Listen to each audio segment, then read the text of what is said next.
I think personally, I think they've separated their professional lives, but I think what's really a great problem for them now, as of in the last few weeks, is that Meghan has got no real income anymore. She's finished. A man who she abandoned for months to the media and now presents her mother, Doria, speaking for the first time, telling outright lies about her ex-husband. I mean, this was a calculated attempt against the families. Tom Bower, the legendary royal author, is sharpening his quill for a new edition of his book set to reveal huge secrets inside Prince Harry and Meghan Markle's marriage. Well, you know, Piers, you're the first person to say how limited Prince Harry is, unfortunately, and how his wife trades off her husband's fame and fortune, or not so great fortune now.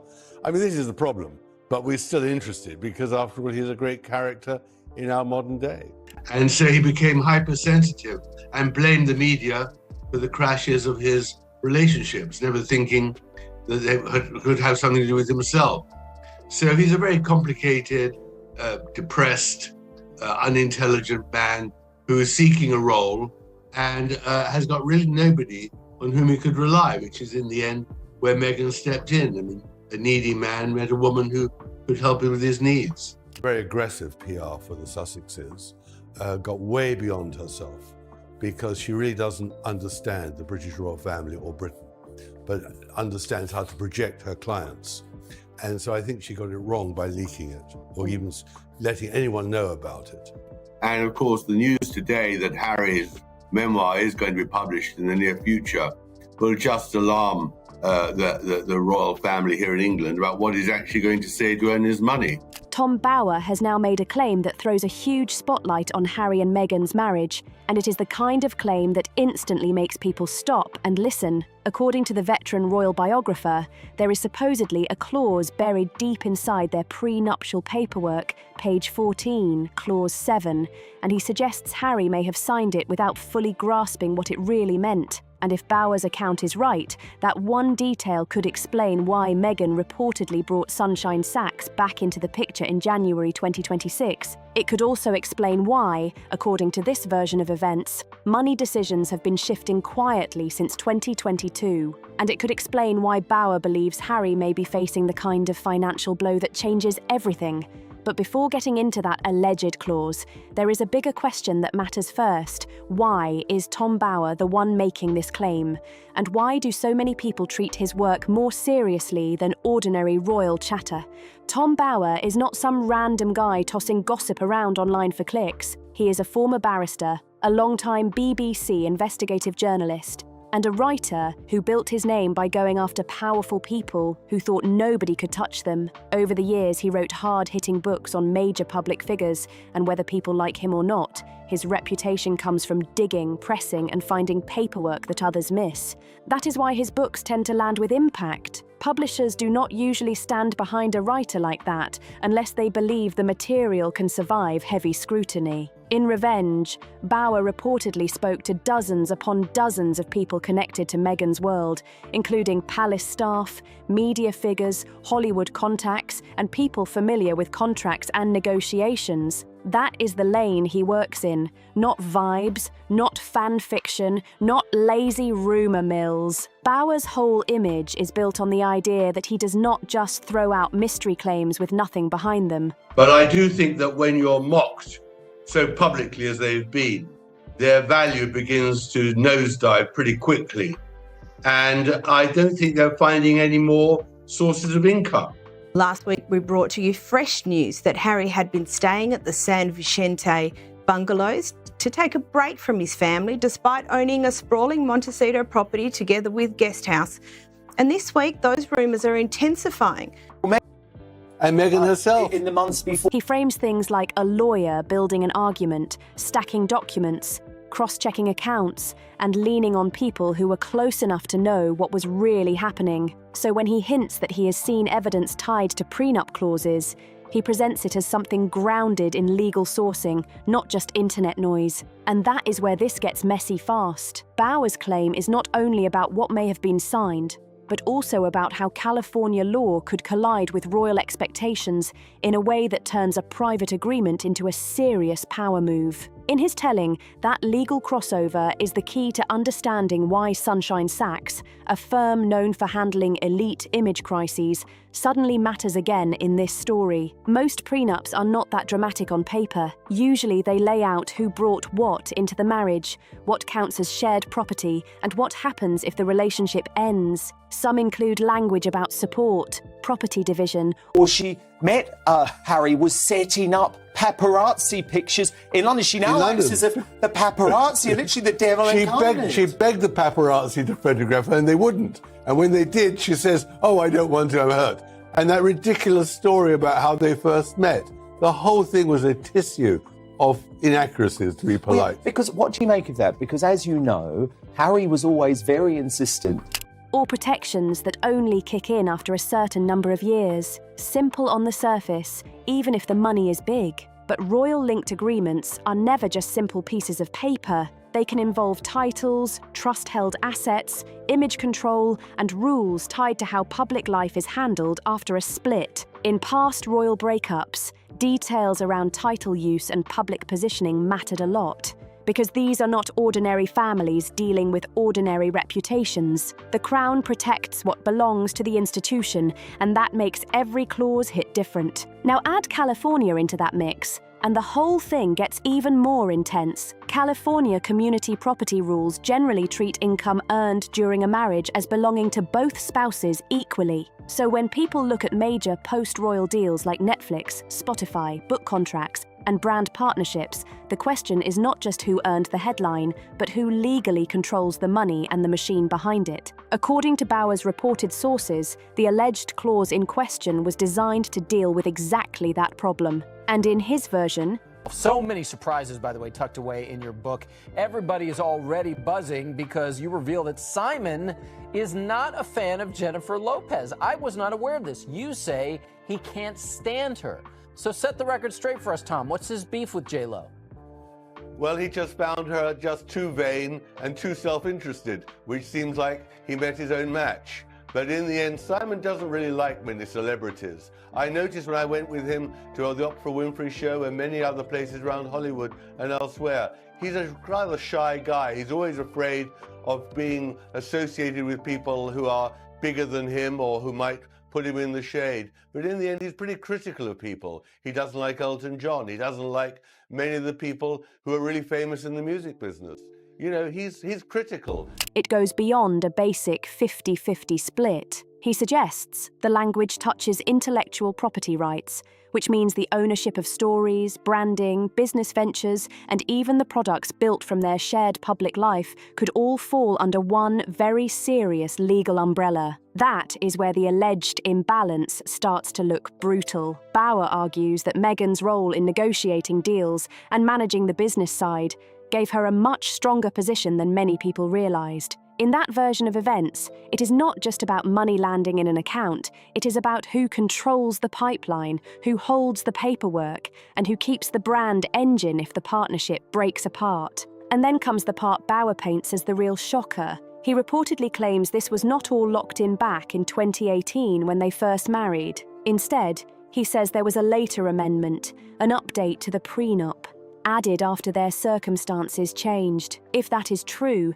then the most important language may not have been in the first deal at all, but in the revised one. That matters because prenup amendments are not rare. Couples update them all the time after huge life changes: children, business launches, property purchases, relocations, or sudden jumps in wealth. And for Harry and Meghan, 2020 was exactly that kind of turning point. They stepped away from royal life, relocated to California, and began signing the kind of entertainment and media agreements that changed their financial world overnight. So if a financial amendment was made during that period, it would not be shocking by itself. What makes it explosive is Bauer's suggestion that the updated language may have shifted control, not just value. He points to timing.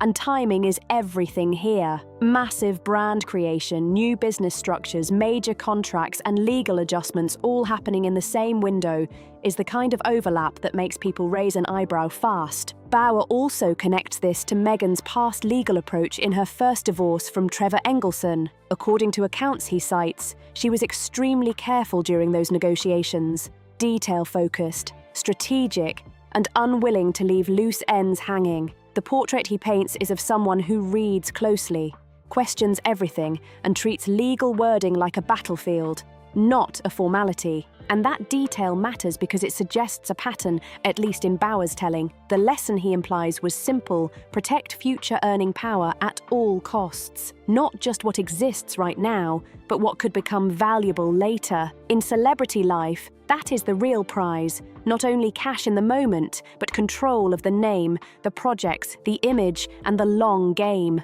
Then look at the timeline Bauer keeps pushing people back toward. Netflix was announced in September 2020. Spotify followed after that. Archewell was taking shape around the same period as both a foundation and a wider business structure. If an amendment was signed in the middle of all that, then it was not happening in a vacuum. It was happening while an entire commercial empire was being built in real time. According to Bauer's account, that amendment may have given Meghan something more powerful than a share: leverage. He points to business registrations, branding structure, and her central role in negotiations as signs that she was not just participating, but positioning herself at the core of the operation. And in a split, the person at the core usually has the stronger hand. He also pushes attention toward Archewell documents and the way names and authority appear across business records. In this interpretation, those details are not cosmetic, they are signals. They show who was steering, who was empowered, and who may have been thinking several moves ahead while the public was still focused on headlines and interviews. Bauer says the same pattern can be traced back years earlier. He frames Meghan's legal style as consistent, careful, and built around one major rule: never leave yourself trapped in a messy financial tangle. No dragging things out, no endless dependence, no setup that forces ongoing contact after a relationship breaks down. Clean exit, protected career, secured future, that seems to be the theme he wants people to notice. Then comes Sunshine Sachs, and this is where the optics start looking wild. Bauer notes that Meghan first hired the firm in 2017, right around the start of her relationship with Harry. And Sunshine Sachs is not known only for basic publicity work. It has long been associated with handling high-stakes celebrity image management, including the kind of chaos that comes with public breakups and reputation storms. That does not prove anything by itself, of course, but Bauer clearly wants viewers to connect the dots. He brings up the firm's history, the timing, and the type of crisis work it is famous for, then places that beside the legal claims and financial maneuvering. The picture he is painting is not subtle at all. It is calculated, controlled, and loaded with warning signs. He also points out that Meghan and Harry later parted ways with Sunshine Sachs in 2022, with budget cuts given publicly as the reason. But Bauer says sources inside the firm told a different story. And that is where this whole saga starts to feel less like ordinary PR drama and more like the beginning of a much bigger fallout still waiting to explode. They were reportedly dropped because Meghan wanted tighter control of the message through Archewell's own communications team, at least according to this account. And that detail matters now more than ever, because when January 2026 arrived, Sunshine Sachs was suddenly back in the picture. So the obvious question is, why bring them back now, after stepping away before? Tom Bauer's view is blunt and dramatic. In his telling, people who know high-level separation strategy say you do not wait until the last second to bring in that kind of PR machine. You bring them in months earlier, while the public still has no clue what is being lined up behind closed doors. That is the part Bauer wants people to focus on. In his interpretation, firms like that are not just there to answer press emails or clean up random headlines. They are brought in to shape perception early, soften the ground, and build a version of the story that lands in your favor before any formal move is ever made. That does not prove a split is coming, and it is important to say that clearly.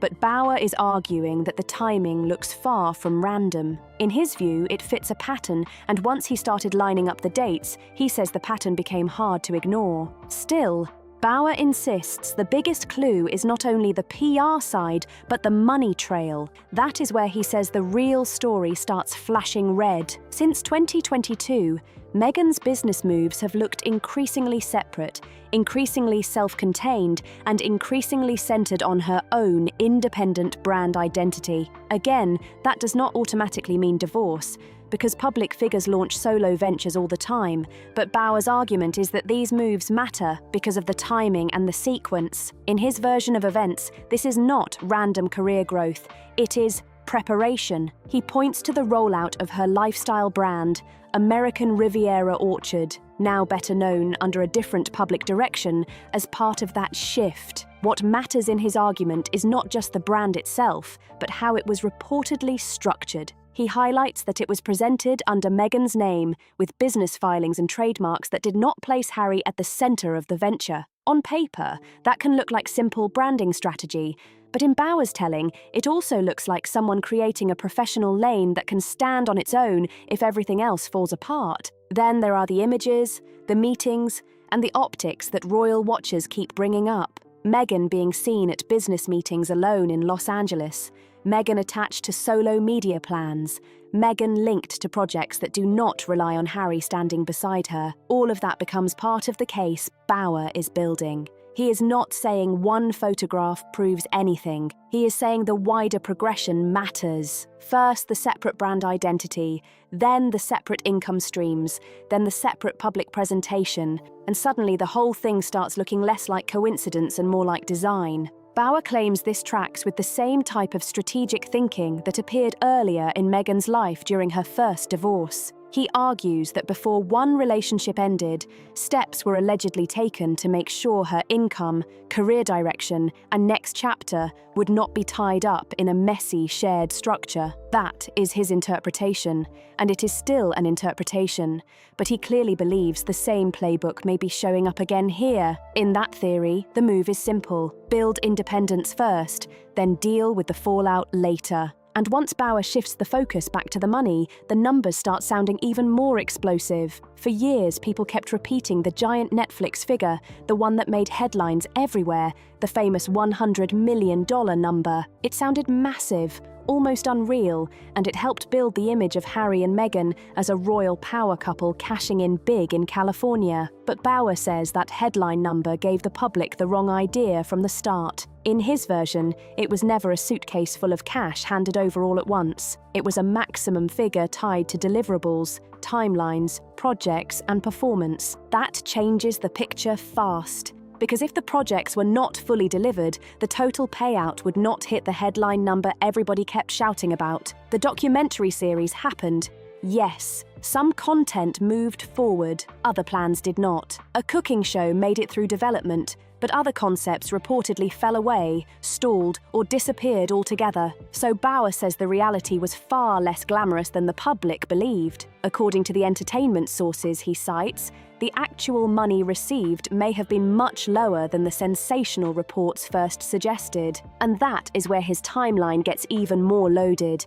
He points to 2022 as the moment when the shine started wearing off and the business pressure became impossible to ignore. In his telling, that was the year when the big promises started colliding with uneven results, and right around that same period, Meghan's solo trademark and branding activity picked up. To Bauer, that overlap is not just interesting, it is crucial, because if shared projects were slowing down while solo ventures were speeding up, that would fit the exact pivot he says he has been tracking all along. Then comes the debt talk, and this is where the story gets even more dramatic. Bauer suggests that reports about large financial strain should not be looked at as simple reckless spending alone. He says some of what people see as chaos could actually be deliberate restructuring. That means putting property, accounts, and business interests into forms that offer legal protection later if things go bad. Again, this is his interpretation, not a court finding, but it is a major part of the theory he is pushing.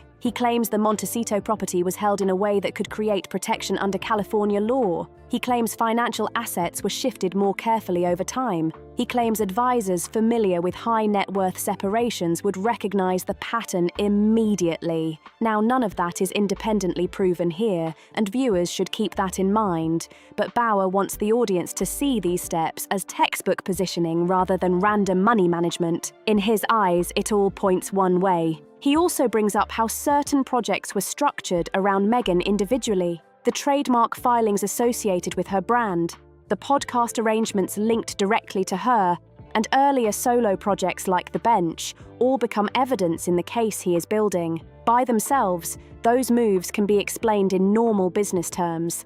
Celebrities do solo books, solo podcasts, solo branding all the time. But Bauer's whole point is that once these moves are placed beside the legal claims, the timing, the PR shift, and the California angle, the story starts looking much more coordinated. In Bauer's timeline, 2022 becomes the turning point for another reason too. He argues that this was the period when Meghan's professional identity allegedly started separating from the shared Harry and Meghan package in a more obvious way. The joint image was still useful in public, but the machinery underneath may have been shifting toward a solo future. He even suggests that public appearances with Harry became more limited unless they were tied to contracts, obligations, or image management needs. That is a strong claim, and people can debate it, but it is central to how he frames the bigger picture. And then Bauer moves from theory into prediction, and this is where the tone gets especially intense. He has reportedly floated a specific window,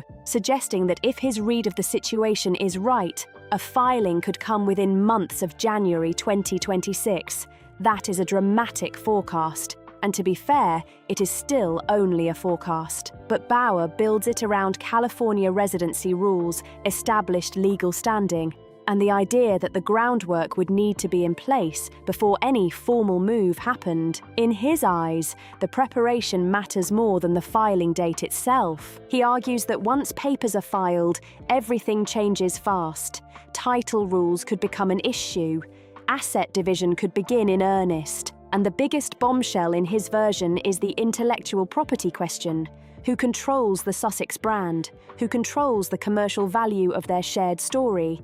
And who controls future projects tied to everything they built after leaving royal life? That is the kind of battle that can get uglier than a simple split over cash, because brand control is long-term power. In Bauer's telling, Harry is the one at greater risk if that happens. He suggests Harry could face a fight over the Montecito house, reduced control over joint ventures, and a painful legal struggle around future monetization of his own life story. That is where the alleged prenup amendment becomes so important in this theory. Bauer says it may have done more than divide money. He says it may have quietly determined who keeps the engine after the partnership cracks. Then comes the custody angle, which is even more emotionally charged. Bauer argues that if California is firmly established as the children's home base, and if Meghan is able to present herself as the more consistent day-to-day parent that could carry serious weight in a California family court, that does not mean any outcome is guaranteed, and custody law is always fact-specific. But Bauer uses that possibility to paint an even darker picture for Harry. In his telling, this would not just be about losing money. It could be about losing position, leverage, and precious time with the children too. That is why he keeps coming back to one haunting question. Does Harry actually understand what position he could be in? Bauer's answer is harsh. He believes Harry may sense that something is off, but may not fully understand the scale of the legal and financial exposure around him. And to support that reading, he points to Harry's public behaviour, especially the tense court appearances, the emotional tone, the visible frustration, and the sense of a man carrying far more pressure than he can manage. Bauer reads those moments as cracks in the wall. Not proof of divorce, not proof of betrayal, but proof, in his view, that Harry may be deeply unsettled and increasingly isolated. He goes even further by suggesting that legal warnings about financial risk may not have changed the course Harry was on. That is where Bauer's theory gets especially severe, because he implies Harry may have kept pushing forward while not realizing how exposed he could become if the marriage ever turns into a legal war. And then comes the line Bauer clearly wants people to remember most. In his telling, Harry may have signed away far more than he realised on page 14, clause 7, and the full meaning of that decision may only become clear when it is too late. It is a brutal conclusion, and it is exactly the kind of line built to echo through royal commentary for weeks. Whether people see it as sharp analysis or overreaching speculation will depend on how much faith they place in Bower and his sourcing. What makes this story so gripping is that it sits right on the line between documented business choices and dramatic interpretation. On one side, there are real public moves, solo branding, separate ventures, PR changes, legal geography, and shifting commercial identities. On the other side, there is Bower's argument tying all of it together into one giant looming conclusion. That conclusion may turn out to be wrong, or it may turn out to be the first warning shot before a major public collapse. That is exactly why people cannot stop watching this unfold. So now the question turns to you. Do you think Tom Bower is seeing a real pattern here, or do you think he is connecting separate business moves into a story that sounds bigger than it is? Do these timelines look deliberate to you, or do they just reflect two public figures building different professional lanes while under non-stop pressure? Drop your thoughts in the comments, because this one has people split right down the middle. And if you want more deep dives into the royal drama, the money moves, the PR twists, and the stories nobody can stop talking about, hit like, subscribe, and turn on notifications so you do not miss the next one. This situation is still developing, and if even part of Bower's theory is right, the next chapter could get very messy, very fast.